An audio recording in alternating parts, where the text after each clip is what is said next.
Boom. All right, sick. So I'm Taylor Self. This is the Sevon podcast. We're using the Shut Up and Scribble overlay today because me and JR, or actually me and Bryson went live earlier this week doing a CAC review show, CAC review show, and I completely forgot to change the overlay. So did the whole show overlay with Sevon's overlay. So today we're changing it up.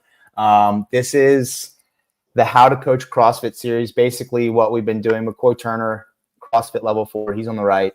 He is a CrossFit mentor with the CrossFit Mentor program. You can go over to the CrossFit Mentor program if you're looking to improve your coaching, but also help you running the affiliate side of the business. I mean, there's several avenues or several aspects to the mentor program, right? Yeah. So whatever.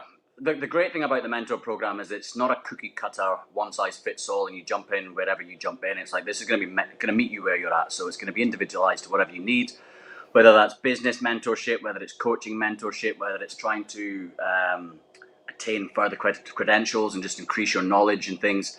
Then the mentor that you choose to work with, or if you don't choose anybody in particular, you'll be assigned one who's going to best fit whatever your needs are. And when you start the program, they send you quite an extensive questionnaire. So they really dig into what are you actually looking for, what do you need, and then they'll line you up with the best person, the best fit, and then you go from there. Awesome. So we're here reviewing my coaching. We've had 2 episodes up to this point. For me, travel and a little bit of life got in the way, and we have been off for a couple of weeks, but here we are back. I actually did 4 classes before this show, and one of the classes, the file got corrupted on Bryson's camera, so I beat the shit out of him after I calmed down. Another class, a couple of these classes, one of them I was so frustrated with, but so this is what we're doing. Basically, McCoy has given me feedback on, hey, work on this, teach a class, film this aspect of the class, and we'll come back and review what you worked on. Over the past few weeks, my goal or things that I've been working on are developing a detailed lesson plan, which was part of a previous episode's stuff to work on, writing out progressions with a script to the progressions that have a point of performance to look at. So 1 point of performance per progression to teach and also see and correct.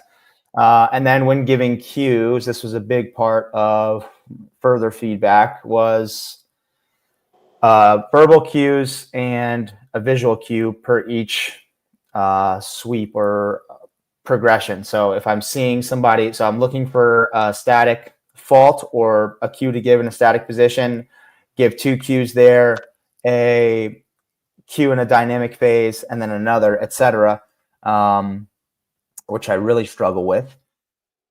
So those are things I've been working on. Some of the things I felt like I've improved, is just the lesson plan in general. I mean, before us working together, I didn't write lesson plans for classes regularly.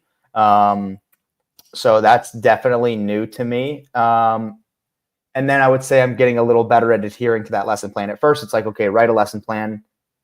Impossible for me to follow it because I've never written lesson plans before.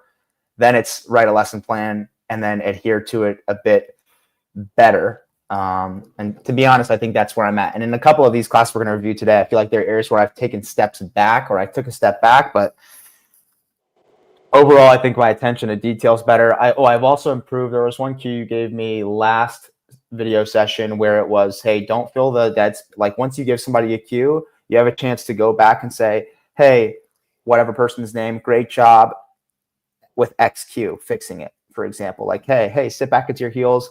All right, Jen, hey, great job sitting back into the heels. That's much better. So keeping that touch point alive throughout the rest of the class, I think I've done a better job at. Awesome. That's really good self-reflection. I like that. And inevitably, when we try something new, we're not going to be experts immediately, and there's going to be a learning curve where we start to develop and grow and get better at it. I also want to make sure that we kind of stay on a trajectory of getting better at one thing and improving that, and then adding in more things to it. Otherwise, what can happen is we get caught in the process of almost like dodging bullets. So I could review these classes today, and you'll go, man, my lesson plan was amazing, and I was really good at adhering to that lesson plan, and then I'm just going to chuck totally different stuff at you and go, hey, dude, you didn't do X, Y, and Z. And then you're like, oh, I suck. I've got to go and work on X, Y, and Z. And then you fix X, Y, and Z, and you come back next week, and I don't touch X, Y, or Z. And I go, but what about A, B, C, Taylor? You're missing this. And you're always just trying to dodge the bullet then without actually getting feedback on that growth or the area that you're actually trying to improve. So that's important. I've reviewed the classes you sent me, and I see dramatic improvements. Like I see it's all coming together, which is amazing. And we're not going to spend the hour blowing smoke up your backside and giving you overly like praising you massively and going, man, that was really, really good. Where it's necessary, we'll give you it. But what you ultimately want as an athlete and a coach that wants to improve is where's my blind spots? Where can I get better? And not only am I going to help you with where those blind spots are and identifying them, but we're going to try and come up with some strategies to actually make them better. Because I could just be going, hey, it's no different to a coach saying, your squat sucks, your back's round, and you're not getting deep enough. And the athlete's going, but how do I get it better, coach? And that's where successful cues are going to help you out. So that's what we're going to work on today, is coming up with some strategies to improve some of these areas, highlight some of the things that you did really well, and then look at some things that we can refine to do a little bit better. At this point, what I also want to say is, you're already a level 3 coach. You've been coaching a long time. You have your own programming company, and you're a high level athlete. So you're a knowledgeable person in the space. What you're doing, like the classes you've already done, like you've uploaded, are on YouTube for everybody to go and have a look at. And for most people, like, they're good classes. Like they're great classes, and the members are getting a good experience. But what we're trying to do is really sharpen you up to be the tip of the spear and refine that so it can be best in the business. So that's what we're going to look at today with a fine-tooth comb. If we just pull up your lesson plans first of all, I want to share with everybody who's watching what your lesson plans are now starting to look like. Yep. Real quick, Judy Reed, do the other coaches use the lessons plans you draw up? They don't for the classes that we're reviewing. But what we have done is at our recent coaches meetings, me and Andy have gotten the other coaches to like pick one class a week to write a lesson plan on, which, again, we hadn't done in the past. So that's been huge. Give me 1 second. Let me present. What I think, Taylor, is that if you've got a head coach or the programmer, or it could be any coach, and you go through periods of time where a coach is going to write the lesson plans for a period of time. And what's great about that is then if I always do my own lesson plan, and then you come in and you do the later classes, I do the morning classes, you do the evening classes. We don't have consistency across those classes because I might different skill development drills and different warm-ups and things. So having a lesson plan gives us continuity and consistency across all the classes.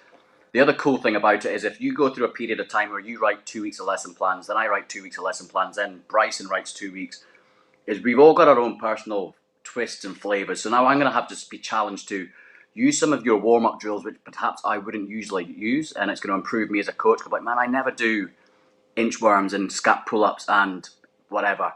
But now I need to make sure that I can coach them effectively. And also it might mean that then I get more comfortable with it and I find new ways of teaching other movements because I'm like, now I'm more competent and confident in teaching outside of my structured way that I always do it. So I think it's a great way to develop all the coaches by having a standardized lesson plan, and it gives us consistency across the group for our members with the experience that they get when they come to the gym, whether they come to the 6 a.m. or the 6 p.m. Yep. And we do warm-ups, cool-downs, all of that stuff like in Wodify for the coaches. You think even if what I was specific to Judy was like on a day where, okay, I'm going to film this class for McCoy, I go out and write a separate lesson. Yeah. With your lesson plan, what we'll see is that you're being more specific with the purpose behind the progressions. And again, as an experienced coach, as the head trainer and head coach for the gym, this now also means that a lot of gyms have part-time coaches or interns or other people running the classes which aren't as familiar. So when they're doing a whatever progression it may be, say it's a shrug and pull under in a med ball clean, they might not know what the purpose of the progression is. So now they're just facilitating that progression to go through the motions. Whereas if you put in your lesson plan, this is what to look for, they can then go, now I know why the progression is there. And then that's going to help them identify the faults as well. So that also is going to start upskilling the coaches who are delivering that class. But it has its pros, and we'll talk about if it's got any negatives as well. Jeez, I'm struggling. Okay, here we go. Is that visible? Okay. Yeah. Well, kind of. Hold on, let me remove this overlay. Boom. Okay, this will be better for now. All right. This is the GHD. So start with the GHD class. Yeah. Cool. Yeah, so you've got your lesson plan there. We know what the workout is. It's your 50 GHD sit-ups with 400-meter farmer's carry, 3 rounds for time. You've put in there your whiteboard brief. And as we've discussed previously, your intended stimulus, you're going to make sure that the members know what they're working towards, what it should feel like. You're going to ask limitations. You're going to provide scaling options. And then you put in there, which I really nice, is what equipment's going to be needed. And that can also link into next steps. So when you're given that whiteboard brief, your next steps, save that transition time of everybody hanging around, chatting, getting to see how each other's day work. Like, hey, go and grab yourself a PVC pipe, meet me back in the middle, and I want 2 lines facing this way. You have 30 seconds, 3, 2, 1, go, don't be last. And that just keeps that time nice and short. So I like that. You put in there your general warm-up. So you've got your plan, and then you've got your specific warm-up. What you could have for your general warm-up is some sort of points of performance or what could go wrong, what you're looking for, if you were going to share that among your other coaches. But Okay, got it. I trust that you know what you're looking for there and why there's the rationale behind those movements. And then in your specific warm-up, and we're going to review this as we get through there, like you've considered, and just going through this process gets your brain like more focused on what's going to go right, what can go wrong, and then you're going to be more pre-armed with cues and corrections, and also be able to identify those faults in a more readily timely manner. So I really like it. And then what we've done there and what we worked on is that progression script, so that you can make sure that you're teaching. And we talked about tell, show, do, check. You're teaching, telling them what to do, showing them what to do, have them do it whilst you check. To stop is mixing all that together and telling and showing at the same time, or our tell getting too long and us prefixing with a load of information which goes over their head. Yep. That's scripting it out can keep it concise and keep it short, so it's information that they're going to retain, and it's then purposeful and meaningful information. So I really like that progression script. Quick question on the general warm-up. Yep.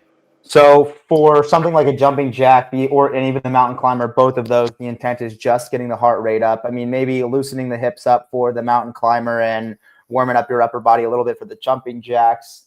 Is it so? Say I'm writing out the purpose or the point of performance looking for the jumping jack or the mountain climber.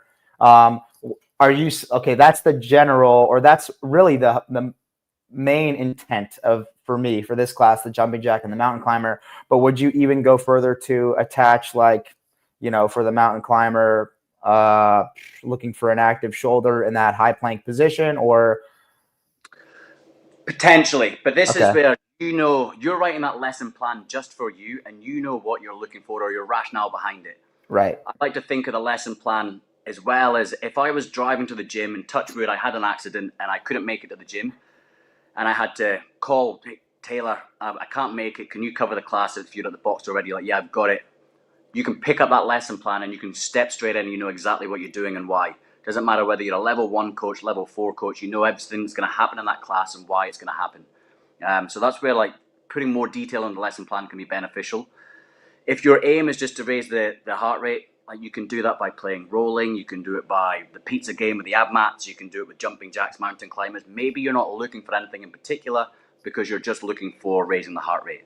If that mountain climber is going to be linked to assessing hip range of motion or that's not a mountain climber. You guys, I do mountain climbing slightly different. The way that you do them in your lesson plan is like this, the forward and back sort of alternating squat thrust we used to call them in the military days.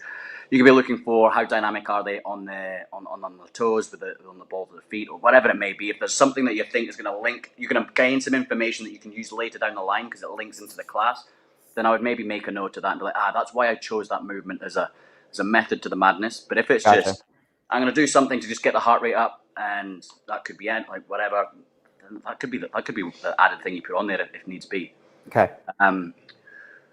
When you've done all this, Taylor, what benefits do you find for yourself as a coach? Because I know you said this is something that you've been working on and you never used to do this. So how does this help you?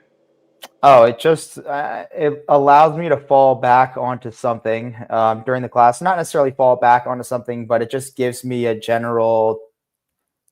I haven't had previously issues with staying on time in classes, but it gives me like, hey, I'm looking for this specific thing at this part of the workout. I think a lot of times when I have coached in the past, I'm thinking of it more through the eyes of an athlete, where I'm thinking, what's the best possible warm up for this workout?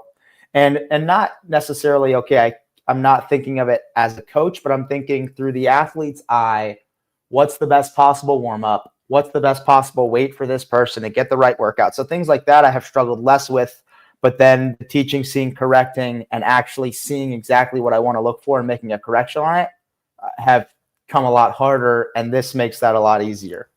Beautiful. Awesome. Yeah, that's really cool. As a bare minimum, we should know what time we're going to start the workout. And if that's the only information we have going into the class, it might be too late before we identify I'm running over time. But if you know that at 4 minutes you finish your whiteboard, at 10 minutes I finish my general warm up, at 25 minutes I need to be finished my specific warm up so I can start the class on time. If at 10 minutes I know that I'm like at 10 minutes, you'll already be able to identify, even after your whiteboard brief, you'll be able to identify I'm already behind time. So I need to shave something off, and I know what my plan is. So instead of doing 2 rounds of jumping jacks and mountain climbers, I'm going to do 1 round, and that's going to draw me back 90 seconds there. So that's one of the benefits of having that. But then I love what you're saying there about it tells you know what you're looking for and when and why, so that you can coach everybody in the class, not just make sure that they are going to get the most effective workout in terms of loading and stimulus, but they're also going to build those mechanics and move the best they can. Do you find any negatives from doing all this? No, there's no negatives. The most challenging part for me is, finding a specific time to like sit down and make sure I'm doing my due diligence on the lesson plan. But that's not a negative. It's just preparing for a class. And I would say, maybe looking at a lot of those coaches who are part-time, and like you said, this is why maybe a head coach at a gym writes the lesson plans and gives them to other people. So they don't have to take that hour. They just have to read it over 15 minutes before class, and then they can execute it. Cool. Yeah, that's I think the only downside is it's time consuming. It's extra time before the class, but it's going to set you up to deliver the best experience for the members. So it's well worth that time. And this is part of like a developmental process for you. You won't need to write down your script every time, because you'll start to get naturally better at keeping your script shorter and more concise. Right. And then you will be able to catch yourself when you slip into, I just get way too much information there. And you'll be able to change that again next time you bring the members in to give them some instruction. You'll be able to change it real quick. But it's just like kind of like writing the script is an awareness tool and to set you up for success. That doesn't need to be put on there all the time, and it's part of your developmental process. Beautiful, awesome. What I would love to do next, Taylor, is let's jump onto your GHD class. And your whiteboard briefs are good. They're better than they were previously. They're much more succinct. You're finishing in well under 4 minutes. Your general warm-up's great, and we're coaching and correcting a lot more in your general warm-ups. What I would really love to dial in on today is the specific warm-up part. And we're going to skip straight to 12:05 here, where we start to talk about the setup for the GHD. This, along with the ring dip class, which I was bummed the file got corrupted, were the two that I was most frustrated with. Okay, cool. All right. We'll be on this GHD, guys. We'll go over this. Okay, so what we're going to start with is just a setup of the GHD. So I'm going to talk about how close or far you need it. We'll set our GHDs up, and then we'll go on from there. So to set the GHD up, we need it long enough so that our butt is positioned towards the back edge of the pad. So for me, that's going to be on 4 holes, and this is what it will look like. Feet are in the GHD. Butt is towards the back edge of the pad. So let's everybody find a GHD, and let's get set up to start.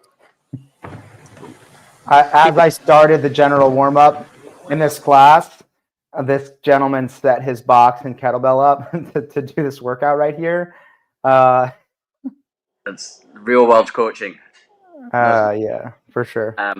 So yeah, you teach them the setup. You're going to get them all out to set up. You told them what to do. You showed them what it looks like.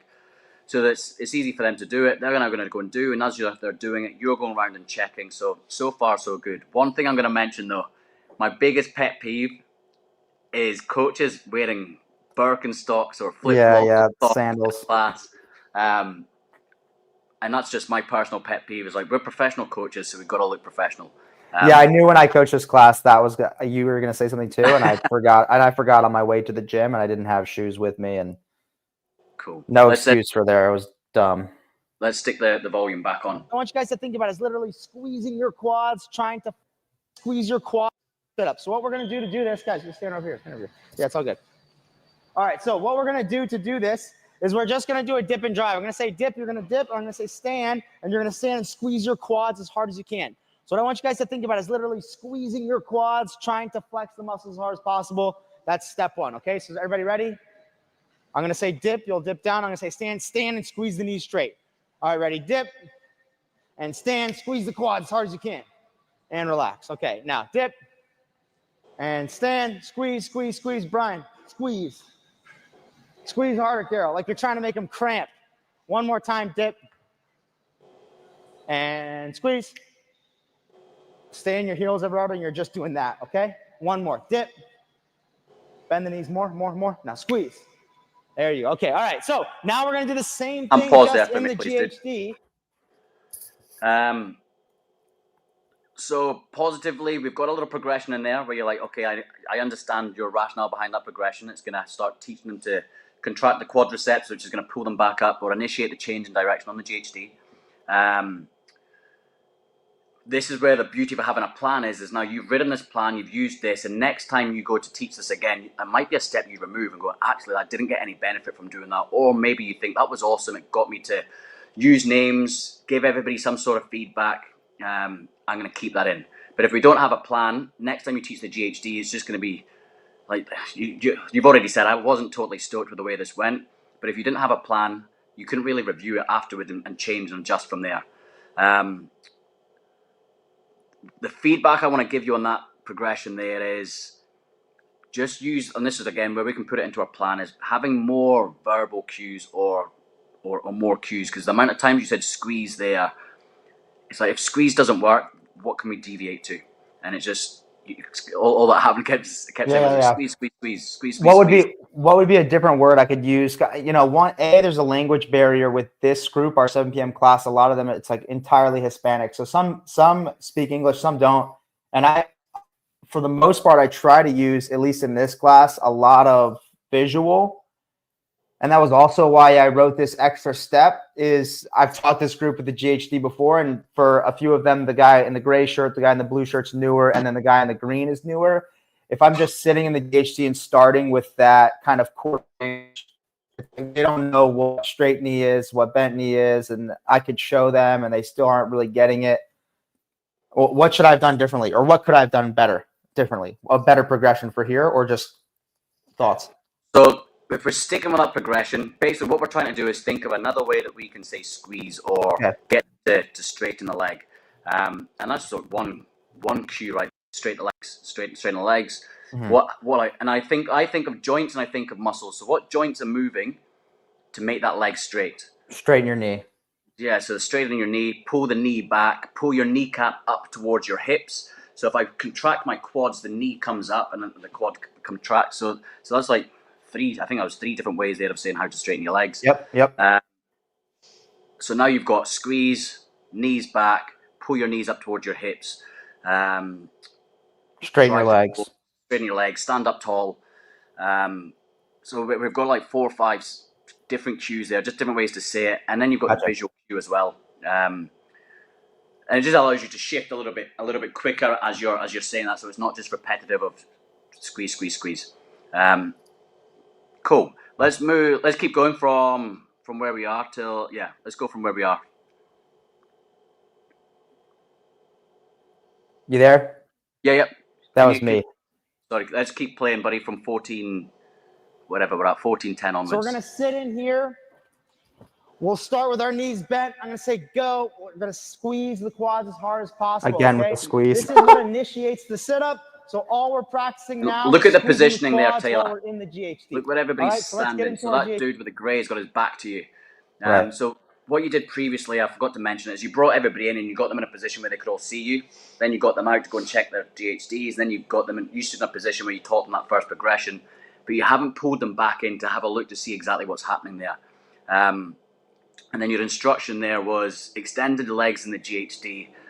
And I can see what you're doing. And it makes sense. But all that's happening is your legs are moving. The soles of your feet are moving closer to the foot pads. But there's no actual. You're not coming up slightly in that GHD, or you're not like when we extend the hips, extend the knees rather. We can kind of almost like pop our hips up off the pads slightly. I don't know if I'm making any sense.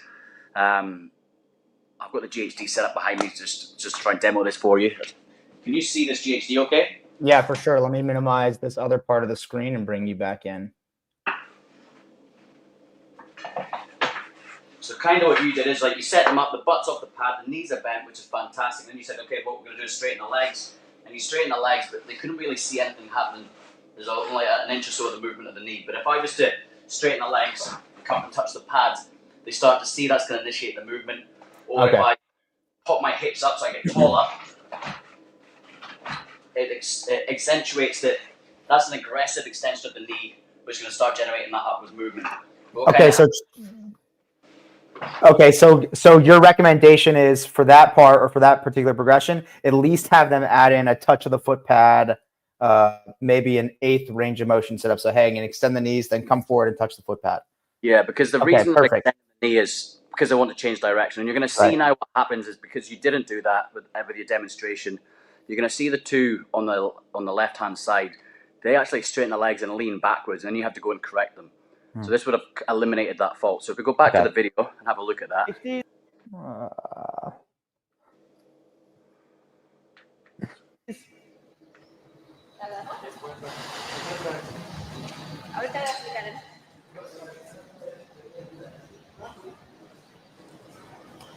Starting with our knees bent slightly, I'm going to say go, and you're going to squeeze the quads as hard as you can. Okay, ready, and go. Don't lean back, stay up. Relax, reset. Don't lean back, just stay right here. When I say go, ready, go. Yeah, there you go. Reset. Go. Yeah, nice, Christian. Reset. Go. And you can pause it there, bud. Good, Carol. So yeah, just that little demonstration of when I extend my knees, it's going to take me forwards towards the foot pads. Gotcha. Would have eliminated that too there. And you see the guys on the right-hand side, the side that you're standing on now, they are all kind of popping up as they did it. They understood it. But the two on the left kind of were unsure still because they're like, and that could have been lost in that translation. But it could have been eliminated with a slightly better demonstration. Yep. Okay, cool. We're going to go to 15:15 on the timer. We're pretty much there. And we're going to play this through for a bit of time. Go on. We're going to do a half sit-up, and we're going to practice extending the knees or contracting the quads to initiate the sit-up. So what you guys have to know here is on the way down, my knees are going to stay bent, and to initiate the sit-up, I'm squeezing the quads, and that's going to pull me up. So what it looks like, knees bent, squeeze the quads, sit up. Knees bent, squeeze the quads, and then sit up, okay? So I'm going to say lower down. We're going to go to halfway. I'll say go. You'll squeeze the quads, sit up. I'll say reset. We'll go back to halfway. All right, everybody ready? And my first question there would be, how far is halfway? Because like you weren't quite at parallel. Right. I think let's get to parallel. And then the next question would be like, well, if you want them all to go to parallel, could we have gone through stages, progressively going down to that, so they kind of earn the right to get down to that level? Quarter range. Yeah, quarter range. Yeah. Really work on that extension, come back up. Small details, but it refines it, make it a little bit nicer. What we're going to see now is as you go around, you do a good job of seeing and correcting. And I also like that you check back in, and we're going to see that with Christian in particular. So let's play this out. Also on that cue to go, reset, etc. I'm making a presumption here, but watching it back, it seems like I probably shouldn't have said having them start at halfway. It seems like I should have just said go. They go to halfway, initiate, then sit up. Yeah. You could have said set up, ready, go. They come up, reset, something along those lines, because they're all holding that stress position. Right. Identify now. Cool. All right, let's lower to halfway. Keep the knees bent. Media, go. Halfway. Knees bent, Brian. No. Other way. Bent. Yeah. Now lean back. Oh, they're all struggling. Ready. Go. Squeeze. Yeah. All right. Reset. Back down. Go. Yes. Reset. Go. Nice, Carol. Reset. Go. Christian, I want you to squeeze the quads first, then sit up. You're sitting up, then squeezing. Reset. So when I tap, squeeze the legs. Go. Yeah, that's it. And sit up a little faster, then touch the pads at the top. One more time. Reset. And that all could have been eliminated with the quarter range. Yeah. Go. Bam. There you go. All right, guys, go ahead. Relax for a second. Take a break there. Now we're going to try. So that's really cool. I like that you saw Christy. Like, you know what you're looking for. You're looking for the knees to extend as like to initiate them coming up. So that's like directing your eyes to where I'm going to look. You know that's a dynamic fault. So you're going to be watching each person individually, or a dynamic point of performance rather. You're going to watch them individually, and you're going around the group and doing so, which then allowed you to identify that Christian was coming up before he extended his knees, and you gave him a correction. To refine that correction that you gave him, you told him what you wanted him to do. I think you said something like knees and then sit up, or whatever you said. But then you also finished off the cue by telling him what he was doing wrong, which in a small class isn't so bad. But if you have to do that every time you make a correction, this becomes a common theme. And now it's like, I'm always telling everybody what they're doing wrong. And instead we can be more succinct and quicker in those corrections by being like a GPS. We don't say, don't turn left, don't turn right. We say, continue straight, or knees and then legs, or whatever. So I want you to remember that, because we're going to see that a couple of times further down the line. And then the other thing is, as you're doing that seeing, we can start to employ like the 2-1-2 of, I'm going to look for two people in the static, the one person in the dynamic, and then go back to the statics. So with Christian there, you know that his is going to, when you say go for the next rep, you're looking at his knees. But you could have been checking back in to make sure everybody's at the right setup position, that the knees are bent, like looking up and down the line. So everybody's set up before you say before you say go. And then they do their rep, and then you make sure that they're in the correct finish position. Nice. So there's a couple of little things there that we can just tidy up. And we're going to remember that as we move further down the line. We're going to move to 16:45 on the clock. Is that where we're at already? Perfect. Yep. Now you're going to take them through a full range of motion. So let's have a look at full range of motion. If we're scoring RX in the workout, you got to touch the ground. If you don't care, it's just shoulder below the hip, okay? What's important here, we're still going to practice that timing of squeeze the quads, then sit up. But now we've got to introduce keeping our abs tight. The whole point of the GHD sit-up is to strengthen your core. The way you do that is by keeping your spine neutral through this range of motion. So it's about your abs stabilizing the spine.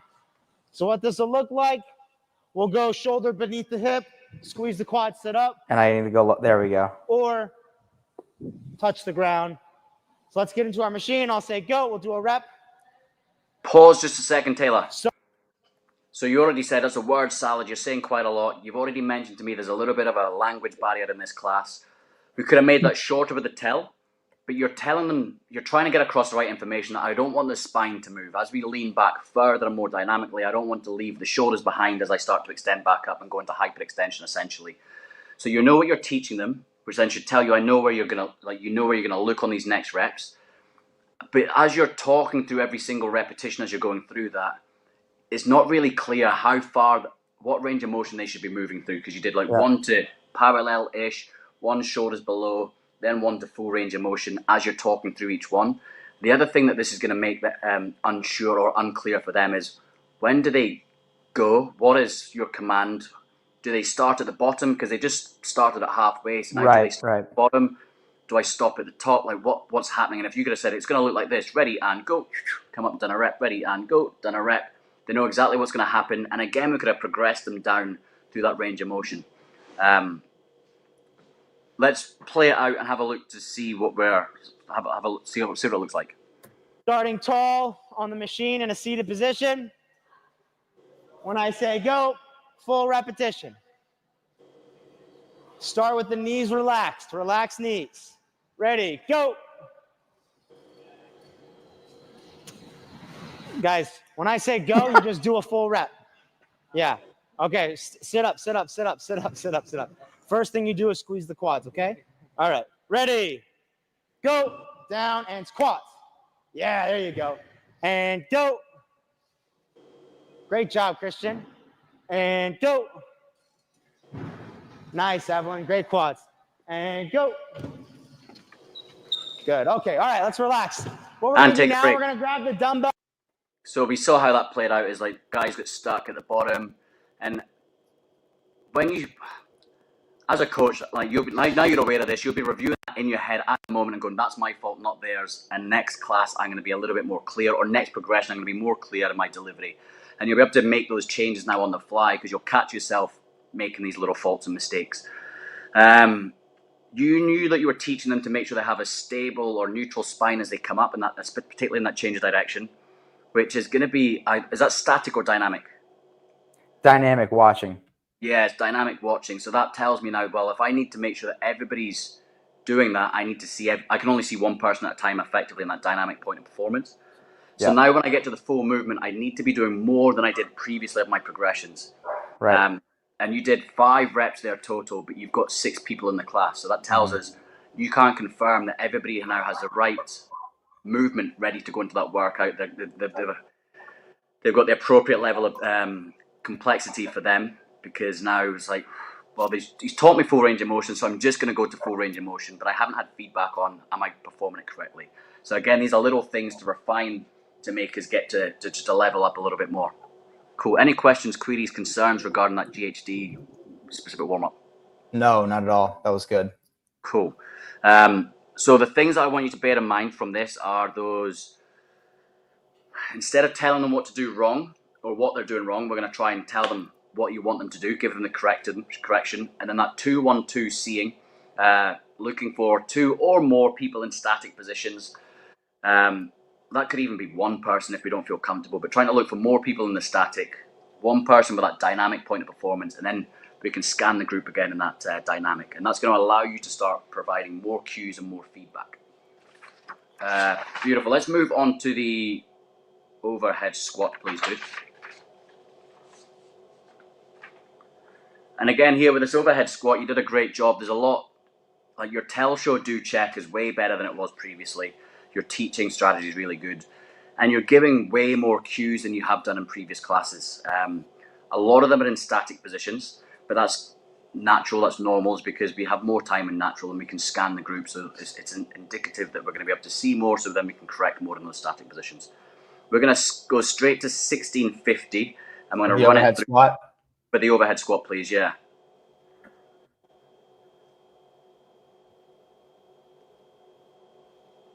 In fact, no, let's go to 17, straight to 17. Okay.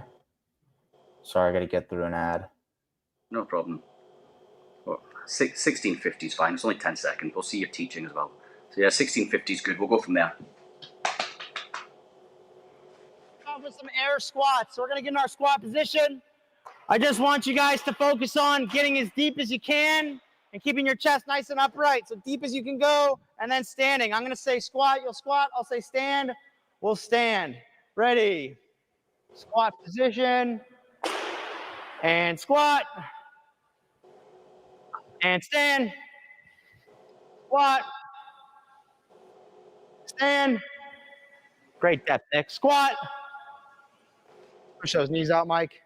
Nice. Stand. Keep your eyes up. Haley in the bottom. Squat. Eyes up, Jerry. Push the knees out, David. Nice. And stand. All right, guys. 5 more reps. 5 more reps. Take a break there, dude.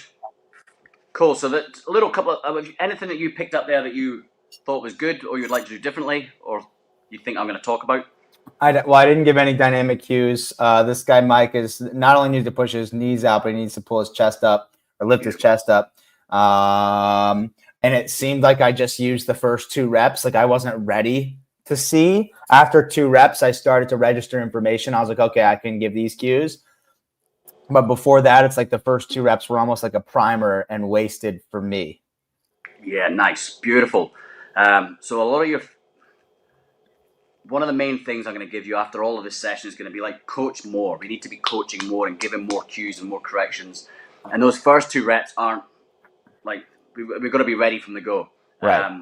It's not like I'm going to give myself 2 reps to warm up into it and get into it. You did a great job of giving feedback to the guy with his depth. Then you had a look at Mike. But like you say, yeah, you missed that rounded back. And then that's going to be... and your coaching was, I want the chest up. I want the depth, and I want the chest up. then you haven't given him feedback on that chest Yep. up.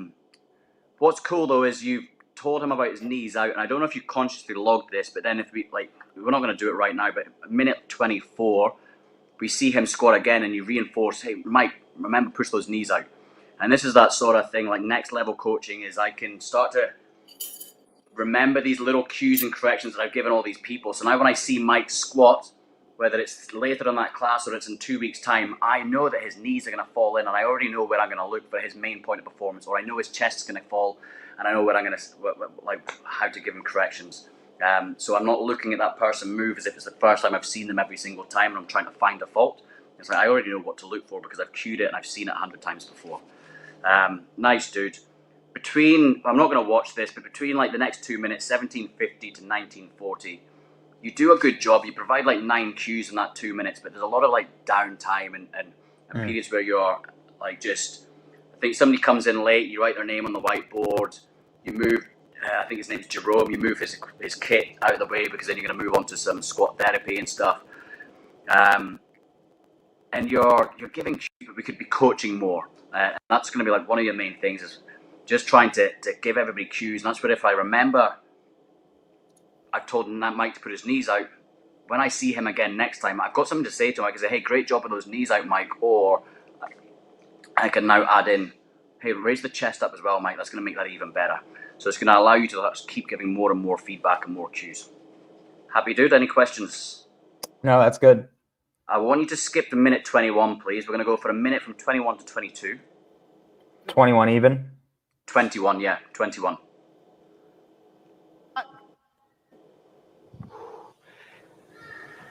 And stand. Try to sit back into those heels a little more, Jerome.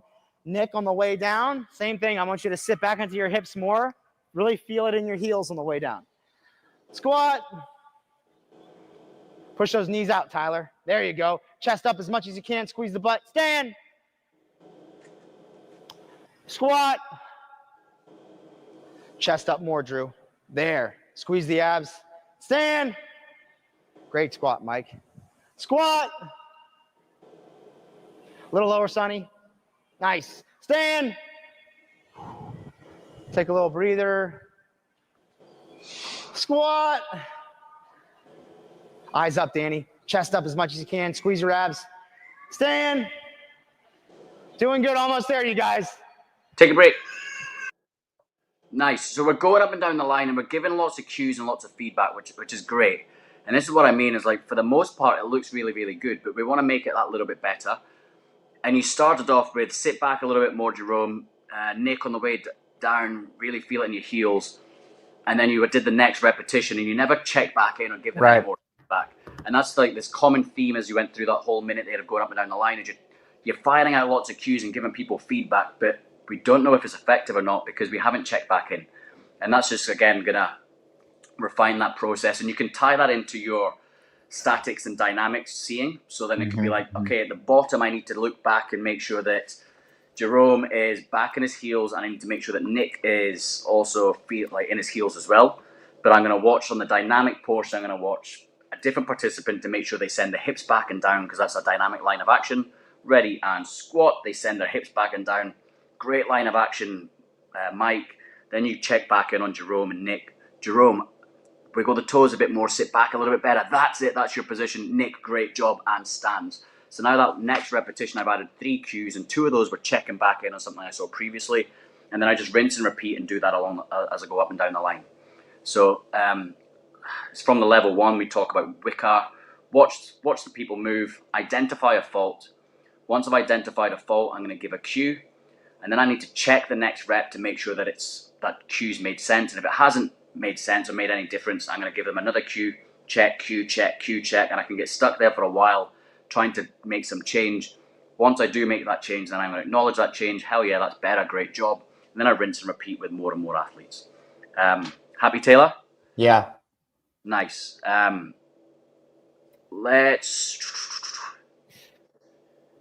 going to go 22:05 and run it through for 2 minutes. All right. Thanks, bud. 5.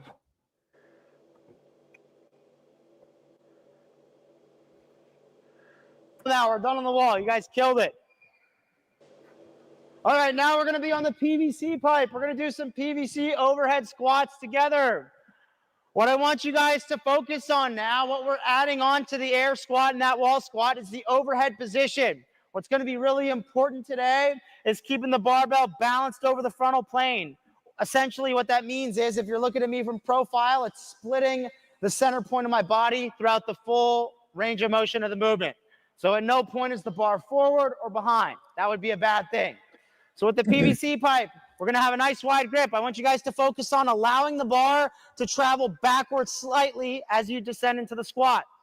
That'll account for any forward inclination. So as you naturally lean forward a little bit, some more than others, you'll need the barbell to travel back slightly. What it'll look Oh, sorry. like. Again. All right, so I'm going to say squat, we'll squat. I'll say stand, we'll stand. PVC pipe overhead, nice wide grip, full grip. Push up against that bar. Turn your armpits towards me. Other way. There, push up now. Ready, squat. Let that bar travel back a little more, Courtney. There, and stand. Squat. A little lower, Haley. There, and stand. David, look at me. More forward, a little more. There, that's over the center. Now it'll travel back as you go down a little bit. Squat. Sit back to your heels. Drive the knees out. Stand. Great. Cool. Pause there, Taylor. Strength training. Perfect timing. Some really good stuff there. The tell, a little bit long. Could have said a little bit less. But they've just been up against the wall doing squat therapy, so they're probably thankful to have a bit of a rest. And you're giving them good information. You're making it really clear what you're looking for, what you want them to do. You're looking for the bar on the frontal plane. You've shown them it from two angles. You've told them its profile. It's splitting me in half. So I like that. You've had them do it. And then as you're checking, you've changed the orientation of the room based on one of our previous classes, which is awesome. And then you're putting yourself in a position where you can look down the line to really identify that barbell being in the frontal plane or if it's out of position. So I really like that. It's going to allow you to pick up those faults quicker. And then what you're also doing is then you're picking up those static faults of in the setup, press up on the bar, twist your elbows down. When they get down in the bottom position, sit back on your heels. That sort of stuff's good. What we'd like to do is then just expand that out to picking up more people with that 2-1-2 drill. And that 2 could be up to 5, 6 as we get better at it. Or it could be as little as one person in the static, look at one person in the dynamic, then another person in the static. So some really good stuff there. Again, it's just a little bit more cueing, which just takes it to that next level. And the only way we can cue more is by being more strategic with where we're seeing. What I love that you do in a moment is then you grab barbells instead, and then you use the change in loading to teach the active shoulder, which is really, really cool. So I'm like, great. So we've taught the bar path with an empty load, and then we've gone, now the bar path's going to be correct. Now I can teach them the active shoulder where they have to press up on the object. So I like that sequencing. And that would have been left to chance if you didn't have a lesson plan and had some logic behind your progression. You'd have hoped that I got those in. So it was really nice. We're just going to skip to 25, 30. I'm just going to pause it 25. Yeah, put 25, 30.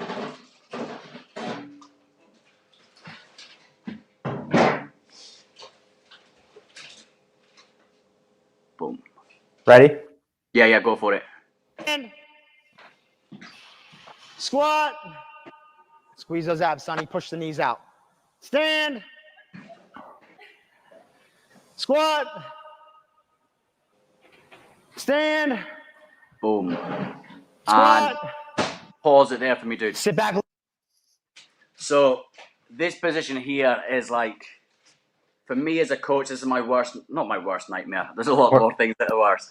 But you're in a position now where you've totally eliminated what you can see in the class. Yeah, I was just going to say, it's 20 people behind me, one person in front. Yeah, and they've all got barbells overhead, holding the bottom of his and you're like, man, I'm going to cue the heck out of this guy. I'm going to watch him for 2 reps, which is fine. But you could have opened your body up, maybe come close to the camera and seen him, and then you still got eyes on the rest of the class. Right. So it's just a little thing now for you to be aware of is if you ever get caught in that position, but man, I need to eject and get out of here as soon as possible and get myself onto an angle where I can open up and see the rest of the class. Gotcha. Cool. Nice, dude. So for this class, see some good stuff. We talked about there's a few like what we call empty reps, and that's not 2 minutes that we didn't really review to watch because there wasn't much to watch, but it's just you're going down, up, down, up. We should be always having something we can give some sort of feedback to. You do a great job of fixing one person at a time in static positions, but we're going to try and scan the group more in those static positions and watch the one in the dynamic. What's going to help us there is that checking back in for the people we've made corrections on. And then just the final little piece here is that positioning touch where it's, man, I want to set you, I'm going to set myself up for success by making sure I don't get stuck in the middle with my back to the majority of the class at any time. Cool. Let's move over to your squat clean class. And I've got a few little pieces here just to tie it all together. All right. We're running out of time, but this is a class where we have a lot of really good stuff, where it's like you're telling, you're showing, you're doing your checks really nice. If we skip straight to 10, 15, we do a great job of teaching them the stance and the grip for the setup. Then you tell them what you want to happen in the setup. You talk about the bar close, chest up, weight in the heels. Let's check this out real quick from 10:15 to 11:40-ish. I had one big not one big mistake, but a big mistake I had in this class was when I programmed for the gym, me and Andy discussed hang squats, and then I guess when I uploaded the programming, I wrote squat cleans. So I went into this class with a lesson plan for hang squat cleans. I saw on the whiteboard that it was squat cleans, and I like panicked a little bit. Yeah. I'll throw you off. I'll throw you off for sure. Yeah, that was squat clean. We're going to start with the setup position. In the setup position, what I want you guys to focus on today, we'll start with our stance and grip. We're going to have a shoulder width grip on the barbell. So everybody pick up the PVC pipe. And your thumbs should just be able to touch your thighs. Let's pick them up, get our grip right. Also, when we're doing the barbell clean, we need to be wrapping our fingertips over our thumbs. This is called the hook grip. And it hurts. It's all good. You'll do it enough that eventually it won't hurt anymore. Your feet.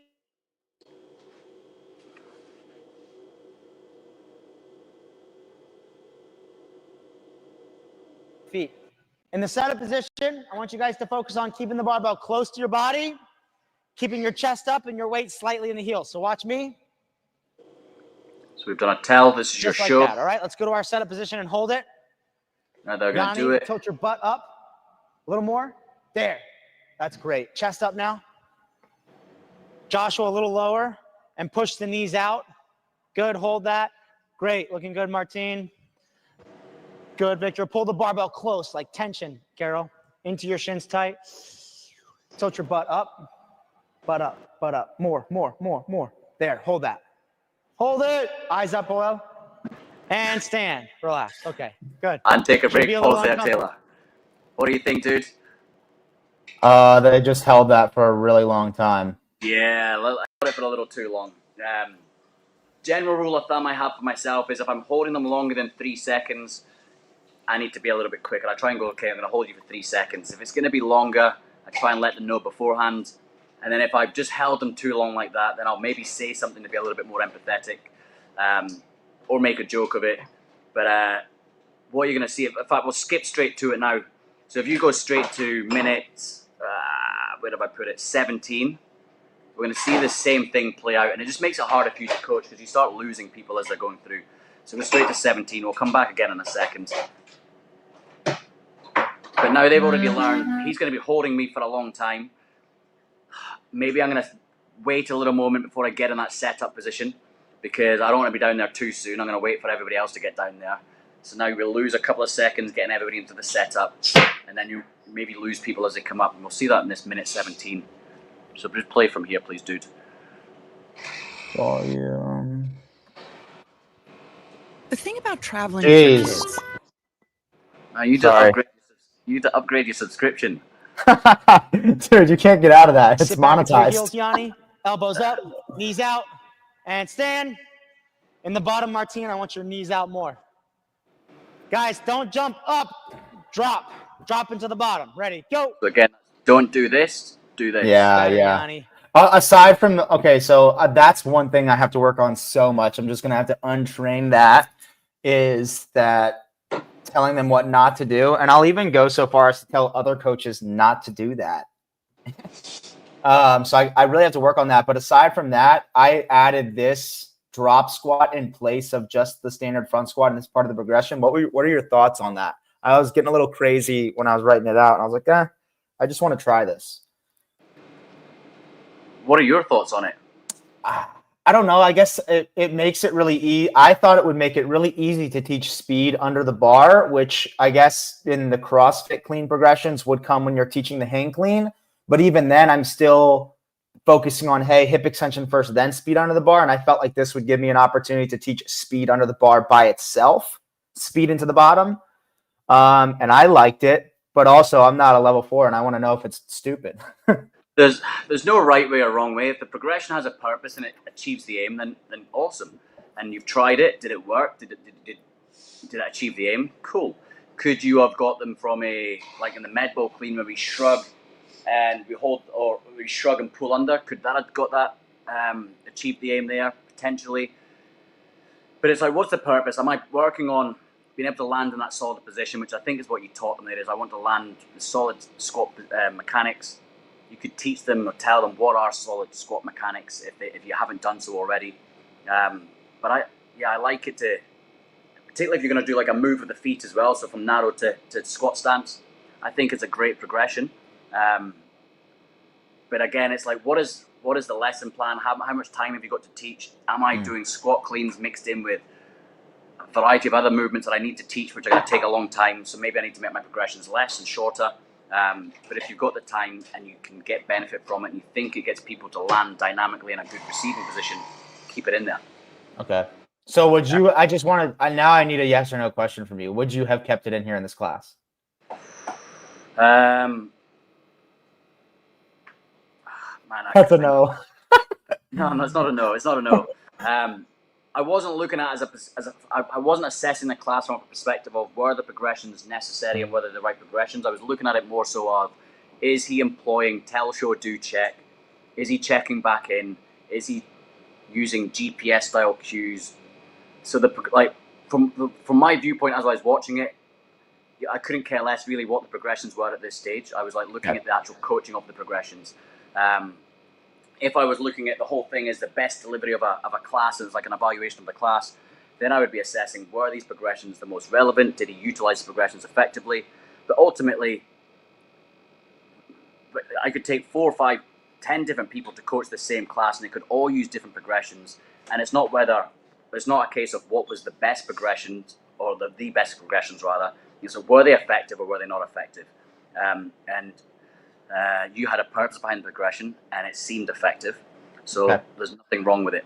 What I want to highlight here is that you hold them too long. That was my point here. So we go back to this, like just watch the next couple of reps and you'll see like people start standing up and you start losing their attention span.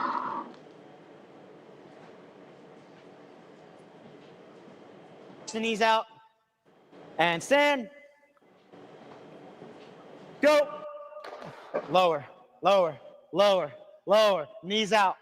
Weight in the heels. Elbows up. And stand.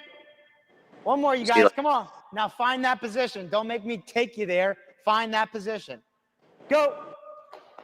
Better. A little lower. And sit back. Hold it. Elbows up, Yanni. Martin, knees out. So you see everybody start bouncing up and down. Yeah. Okay. So this is like 17 minutes into the warm-up, whereas we already started at minute 10 and we were holding them too long. So it was like this, like, again, as indicative as a coach, is if I see people start standing up and getting into these stress positions, I probably want to be a little bit more empathetic. Like, hey man, guys, take a break. I know you're working real hard. And then I can use that little break as a rest period where I'm giving that piece of information. Maybe explain what I'm looking for as to why I'm holding them for too long. So what I'm really looking for, guys, is I'm making sure that your hips are below the knees and you drive those elbows up nice and high, because that's going to be a sound receiving position for this bar. You guys are working really hard. Give me 2 more reps. And then they're like, okay, I've got it, coach. So holding too long is we've made the point there. Is there anything else I really want to highlight?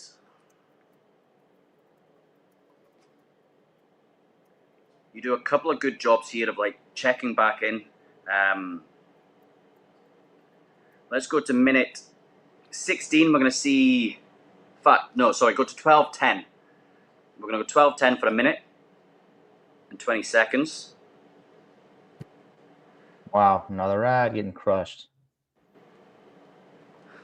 Big Nike guy, though. Love Nike.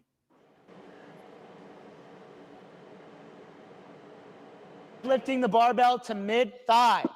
The way I want you guys to do this is we're just going to be straightening out the legs slightly until the barbell gets to here. What it'll look like, again, notice I'm just pushing my knees back slightly until I get to mid-thigh. All right, let's go to the setup position and hold it. So you've told them, you've shown them 2 rep. angles, which is nice. I'll say reset, we'll come back down. Same thing, Yanni, took Told your butt them up. simply pull the knees back out of the way. There. And go. Reset. Yanni, I want you to feel you're pushing the back of your knee to the wall behind you. Ready, go. That's better. Reset. You check back in with Yanni, which was nice. Go. Reset. Go. Reset. Christian, same thing, knees more. Go. Ooh, too much. Go back to what you did before and relax. So look, back's got to stay tight the whole time. All right. All right, on this next one, we're going to do a deadlift shrug. Take a break there. So now we're going to be deadlifting the bar. So some really good stuff there. The teaching was nice. I like the teaching. I like that you check back in with Yanni. But then at the end, it's almost like you gave up on those last 2 people. So you told Christian, I can't remember the cue now, but you made him worse. And then you went, I'm just going to leave it and walk away. And then you went to the, give a visual cue to somebody. But it wasn't really a visual cue or a verbal cue. You just said, hey, back tight. And you tried to show him, which is kind of vague. And I'm not really sure what you're trying to achieve there. So with the visual cues, we want to show him a contrast. Hey, you're doing this. I want to see this. If it's like a rounded spine into a neutral spine. And then with the guy who's not, like Christian, who you made worse, like let him know that you're going to come back and help him out. You can't just say, oh, no, that's worse. Okay, I'm going to leave you alone. I'm going to walk off. Because now he's like, well, what do I do, coach? Like, and he may depend on the person and the relationship you have with them, they kind of might feel a little bit stupid. So just a couple of things there. And then we're going to go to, there was a good one here, but I can't find the minute. Go to minute 16.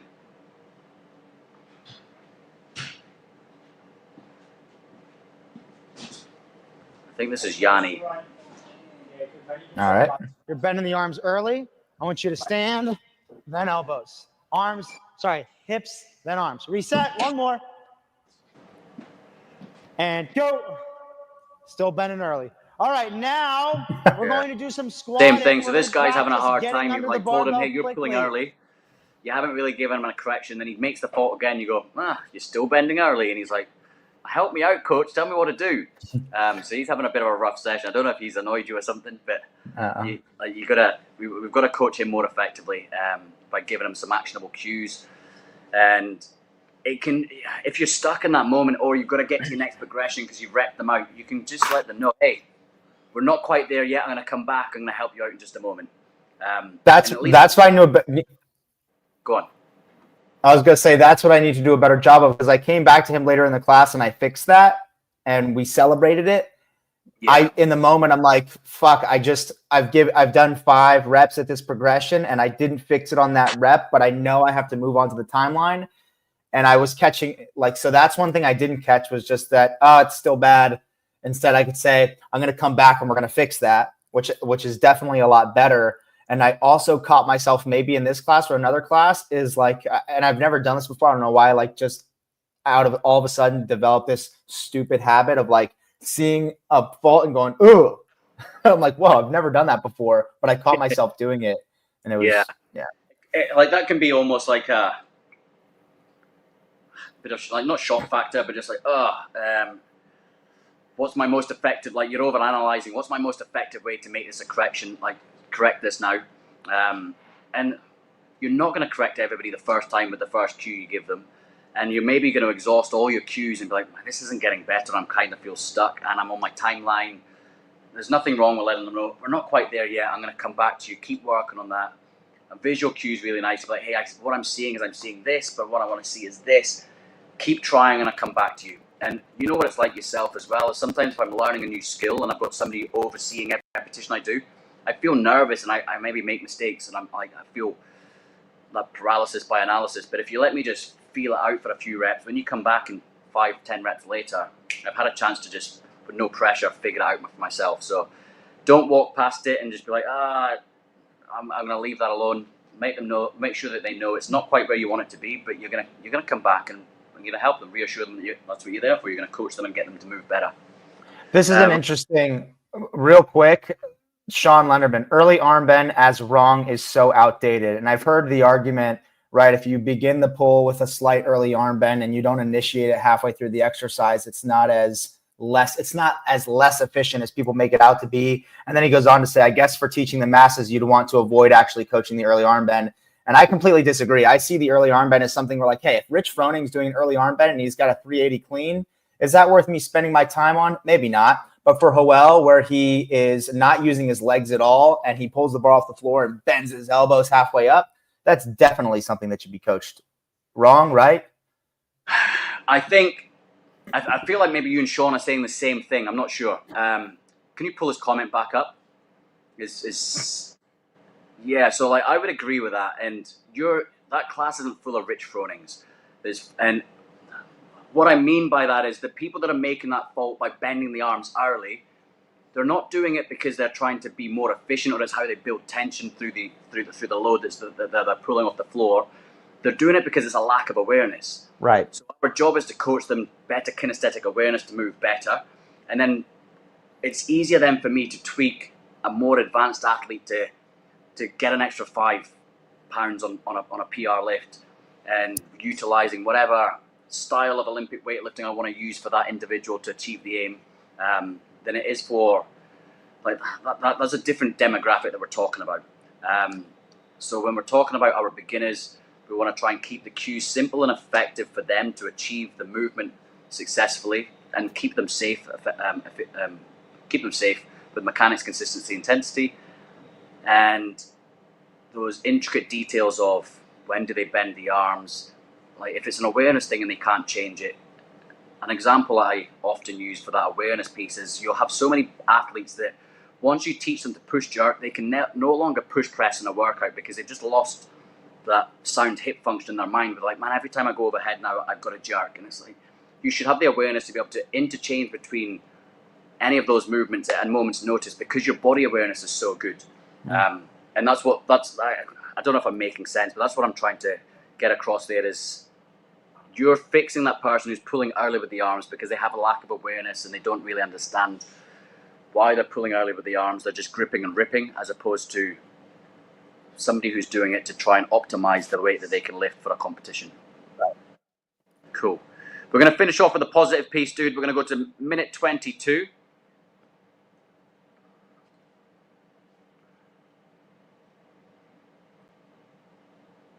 Since you're new to H&R Block, we'll... Wow. Oh, sorry. I shouldn't have monetized this. Crazy. Every dollar counts. Every dollar counts. Got to pay the bills. Elbows up, Yanni. Elbows up. Push the knees out, Martin. Elbows up, Joshua. And stand. That was good. Same thing, though. Jump the feet out. Jump the feet. That was multiple Reset. cues per rep there. Go. Stay tight. Push the knees out, Evelyn. And stand. Better. Look, you got to squeeze here. That's what's missing. Somebody's going to punch you. Set up. Multiple cues again. We just told Evelyn. Much better. And stand. Check Much back better. in on Stand Evelyn tight. and giving her feedback. Reset. So that's what we're looking for. Oh, well. Tilt your butt up. Yeah. Now look. Arms stay straight until you jump. Go. Oh. There it was. Stand. Oh. Let's set the barbells down. Good job. Cool. So you're already aware of that. You see the fault again. It's like, man, I'm gonna have to dig in. And you're saying that you did that later on in the class, which was awesome. I'm so pissed I didn't catch that on camera. I thought I got it at the end of this, but I went over and I told him to squeeze his triceps as hard as he could and jump with his tricep squeeze. And then he did a lot of reps correctly and then ended up resorting back to it a bit at the end. But nice. As long as, we're not just walking past and leaving it. We're trying to give him feedback. He knows it's not where it needs to be just yet. And you acknowledge all those little incremental pieces of improvement that he has along the way. And not that it's the way to correct it, but inevitably it's probably going to disappear as he starts to get a little bit more load as well. And that's where you can be checking back in as a coach and going, hey, can you feel a difference from what that was like with the PVC pipe to the empty barbell to now having a couple of 95 pounds on the bar or whatever, and hopefully he's building that awareness. Like, yes, now it doesn't matter what the load is. I can change. I'm moving how I want to move as opposed to just gripping and ripping senselessly. What was great there is you give everyone a cue, then you check back in on the next rep.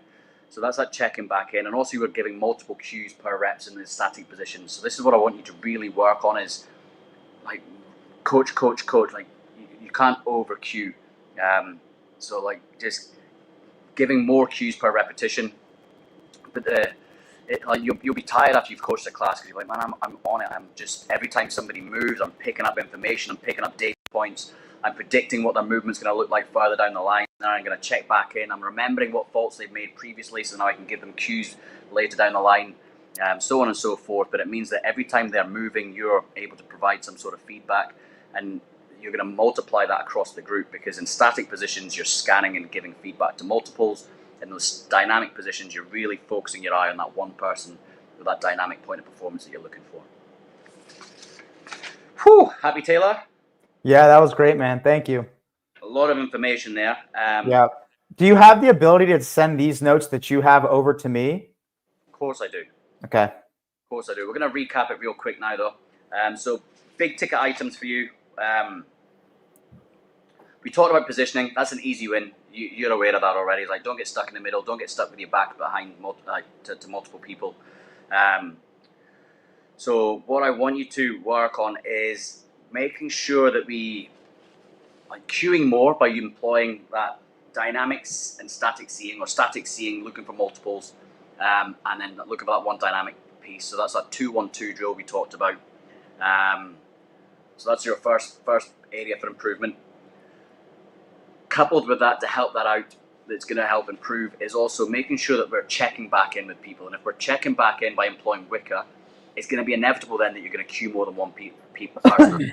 Otherwise, you're stuck with that one person, just checking them and correcting and cueing. So if I have to stick with that person for the next rep, I also then, before I say go, I'm going to look at somebody else to give them something, so I keep the rest of the class involved, and then come back and check that person there. And that's going to be that the two drills combined there. And then finally, just when you're making those corrections, trying to tell them what to do, what you'd like them to do. If I tell them not to think of a pink elephant, they're going to think of a pink elephant. So it's going to avoid that and just be like, instead of saying don't bend your arms early, I'm going to say keep your arms straight.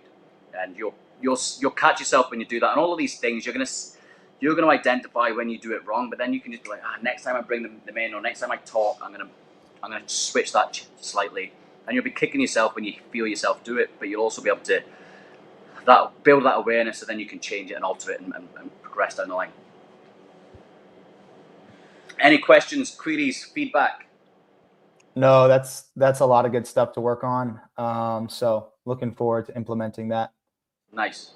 Overall, dude, great job. Again, the improvement from our last session and through this process has been profound. The lesson planning is setting you up for success massively.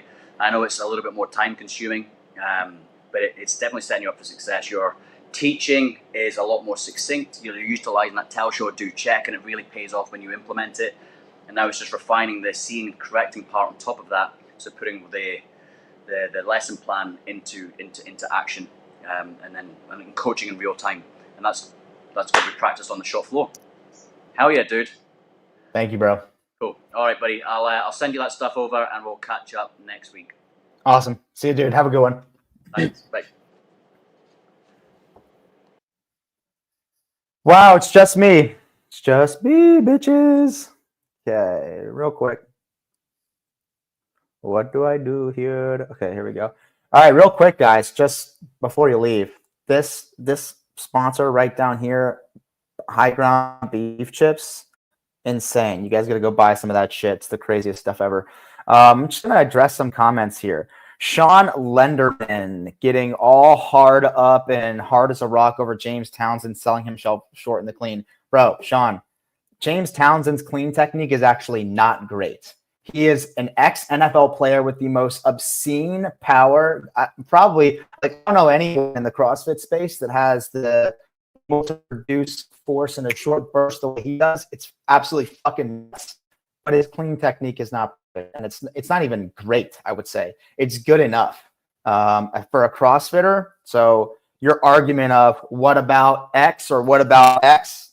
That's a terrible argument. It's like saying, well, good enough is good enough. Wrong. And again, to note, an athlete like Hoel in that class is literally not using his quads at all. His legs are almost staying straight in the bottom. He's just reverse curling up to the front rack.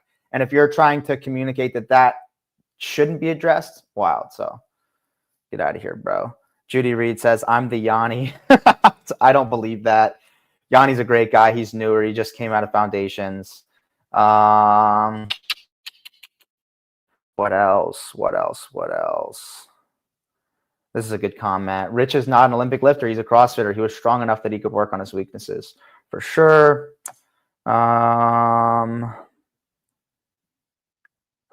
Top 3 cues for the Olympic lifts. I like for the snatch, especially the power snatch, I like jump, then punch as a cue. Jump the bar off the floor, punch underneath. And then that goes really well with the way I give a visual cue or my demonstration. Jump, then punch. I like that a lot. For the clean or the power clean or any power clean, I like receive the bar with fast elbows. I like that as a cue. What's another? I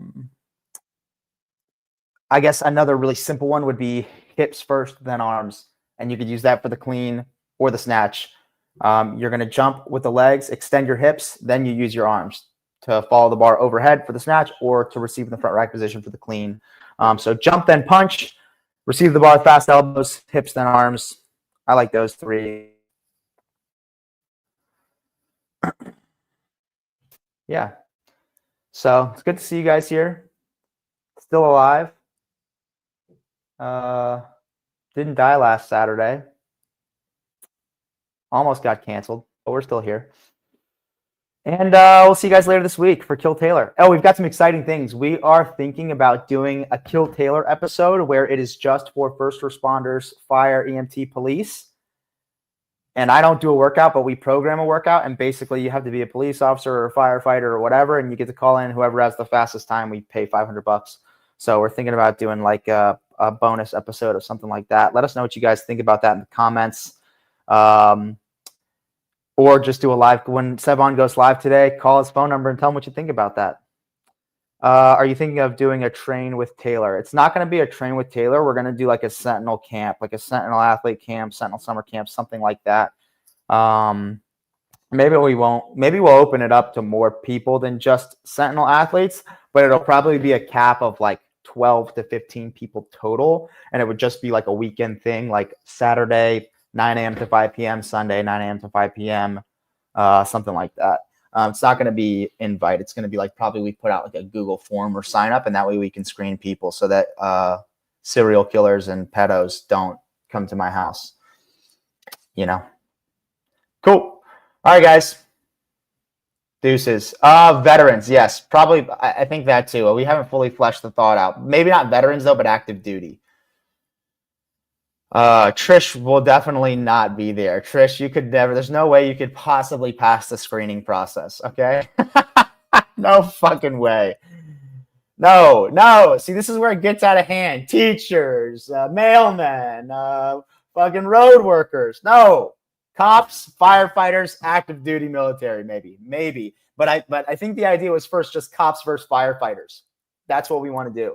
So cry about it harder. Maybe we'll do another episode with Navy versus Army. That would be fucking cool, actually. I think that's a great idea. First episode is going to be cops, firefighters, Then it's just going to be cis men versus cis women. And then maybe we'll do a episode of Army versus Navy, something like that. So, what's high ground? High ground. Okay, so this, I didn't even explain it. Basically, if you guys pretend to like beef jerky, and what I mean by that is most beef jerky actually fucking sucks, but you just eat it because it's got a lot of protein and no fat, but it's got all these nitrates, nitrites, tastes like shit. It's got all these chemicals in it. I personally fucking hate beef jerky unless it's venison jerky that my cousin makes. This stuff, high ground beef chips, is basically beef jerky, but it's a lot thinner. So it's literally you crunch into it. It's like a chip. It's not super chewy. It's like you just bite into it like a fucking chip, but it's a beef. It's like a thin sliver of beef. And there's 3 ingredients: beef, garlic salt, or just salt, and cayenne pepper. It's fucking insane. Yeah, you could spend $100, get a dehydrated, make your own jerky, but chances are you can't fucking do that, Trish. You just don't even know how. Just buy high ground beef chips. They're fucking insane. It's like 52 grams of protein, 5 grams of fat, in a 2-ounce bag. It's insane. They're so good. So try them out. We love them. And they're good fucking dudes. So if you want to support an American company who didn't take a fucking shortcut, who didn't go what everybody told them to do, hey, just do beef jerky, nitrates. They're like, nah, fuck that. We want 3 ingredients. We want real fucking cows the right way. These guys are actually, one guy is a retired Navy SEAL. The other is retired Navy EOD. Those are the 2 owners of the company. Great fucking dudes. Make America great again. Make America healthy again. Buy high ground beef chips. And that's also to mention Brandon Laco, also our real estate guy, sponsoring the show. He's a former Army Ranger. Great fucking dude. We have so many great sponsors. Patrick Mitrovich with State Farm, OG from the beginning. Corey Polito, Proven Business Plans. He's helped me a ton with Sentinel. You guys know Carl with HGR, the best cream in the game. And then Roland with Elevate Concrete, who poured my I mean, you guys can see it out there. Probably not. Yeah, you can see my fucking little garage gym on that concrete pad. All right, I'm out of here. I'm just fucking rambling at this point. See ya.